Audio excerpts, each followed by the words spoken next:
Now, the next question would be, when do years begin?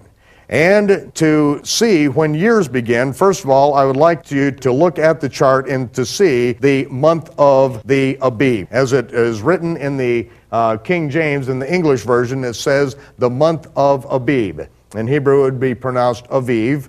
And so you'll see that sometimes I write it Abib, sometimes I write it Aviv. After the Babylonian captivity, it was renamed as the month of Nisan.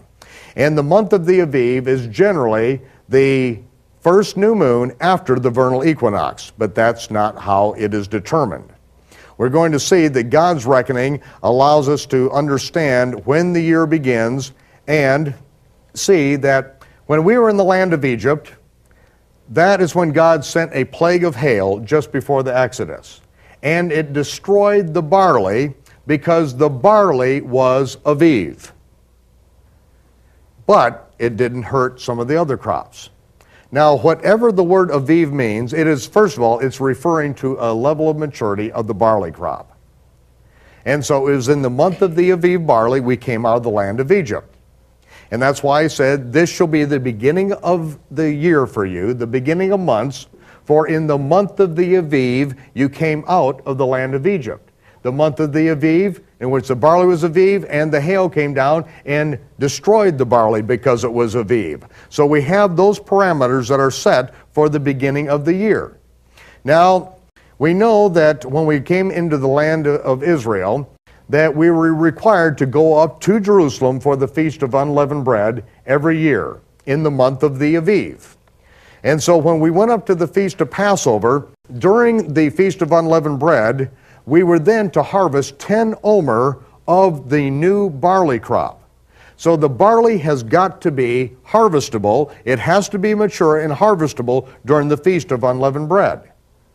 And so we know that as early as 15 days earlier, that the barley must be Aviv.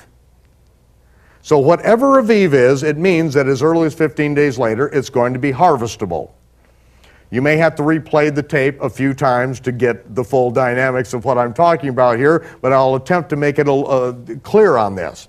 Because whatever Aviv barley is, it means that 15 days later, it's going to be harvestable. That's the first month of the year.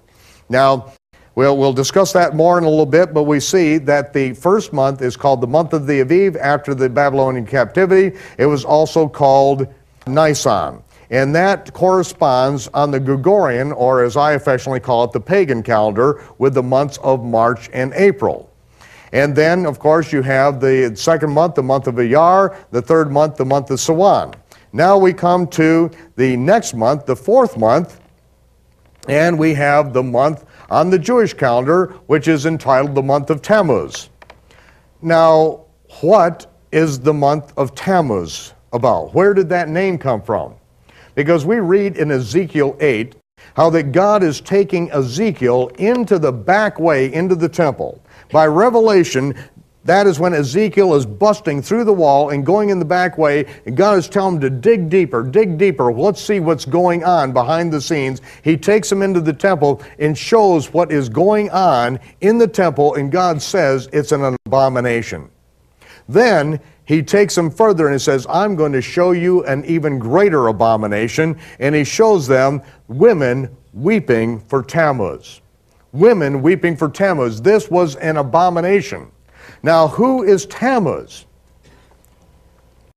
Tammuz is the son of Semiramis, or Beltis, who was the wife of Nimrod.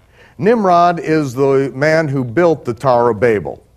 And according to Babylonian sun god worship teaching, it was Nimrod, when he died, he ascended into heaven and he literally became the sun. Now he is the sun god, the Babylonian sun god.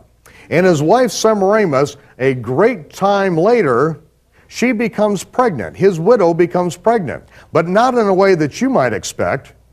She becomes pregnant because the rays of the sun, her husband Nimrod, have impregnated her, and now she is going to give birth to the reborn sun god, and she calls his name Tammuz. And his birth date is December 25th. Now, this isn't any real news to the Israelites, because remember, we were down in Egypt, and the Egyptian sun god Ra, he was born on December 25th. And just about all sun god worship originated in Babylon. So when we were taken into captivity in Babylon, to have the Babylonian sun god born on December 25th, that would be common.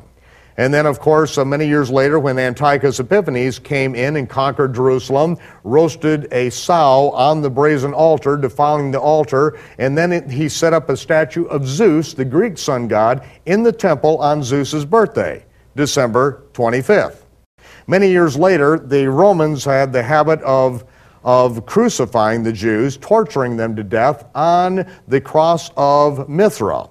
The Mithraic cross, because Mithra was the Roman sun god, and you can look it up in the Encyclopedia Britannica and see that Mithra's birth date is December 25th. There's one day I'll guarantee you that Yahshua of Nazareth was not born. It's December 25th. This has all to do with pagan sun god worship.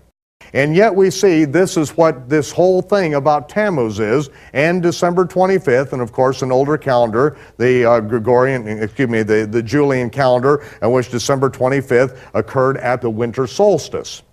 And so it is that Tammuz, the reborn sun god, lived for 40 years.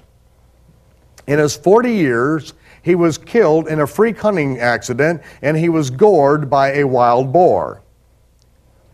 Now, after that, they then set aside 40 days of weeping for Tammuz, 1 day for each year of his life. So that's where the 40 days of weeping for Tammuz came about. But many years later, his mother, Semiramis or Beltis, she died. But as luck would have it, she did not stay dead. When she ascended into the heavens, the gods sent her back to earth in this giant egg, which came down from heaven on the first Sunday at sunrise, after the vernal equinox, that Sunday sunrise, in which Easter, the goddess of fertility, came down out of heaven, landed in the Euphrates River, busted out, and turned a bird into an egg-laying rabbit. Astarte, Easter, the goddess of fertility, the naked fertility goddess of the East, was the reborn Semiramis, the wife of Nimrod, the mother of Tammuz. Now, it was then that they would set aside the 40 days of weeping for Tammuz that would culminate on Easter Sunday. And that was the day they would then kill the wild boar that killed Tammuz and eat ham on Easter Sunday. And of course, many years later, as the worship of Astarte or Easter developed, then the priest of Easter would impregnate virgins on the altar of Easter at the sunrise service, and 1 year later they would sacrifice those 3-month-old babies and then dye the eggs of Easter in the blood of those sacrificed infants. And even in America today and around the world, there's one denomination that only allows the eggs of Easter to be dyed blood red. If you ask them why, they have no idea, because they inherited it from their forefathers. But it goes right back to the sacrifice of infants and the worship of the sex fertility goddess of the East. But still, if you ask most denominations why they dye Easter eggs, they don't know that is the memorial, the rehearsal of child sacrifice. But yet, these are the kind of things that have been brought into what people call the worship of the true God, and is nothing but pagan sun god worship, and God calls it an abomination, and to have nothing to do with it, never naming the names of other gods, and not learning the way of the heathen. Do not learn how they worship and serve their gods, and say you're doing it unto me. It's an abomination. It is so repulsive and vile and disgusting that God has to use the hardest word in the Hebrew language. And yet I hear people say, well, that's not what it means to me. Well, again, it doesn't matter what it means to you. It matters what it means to God. And we serve the true God. And we do what He says. If we love Him, we keep His commandments. We do not throw other gods and put them in His face.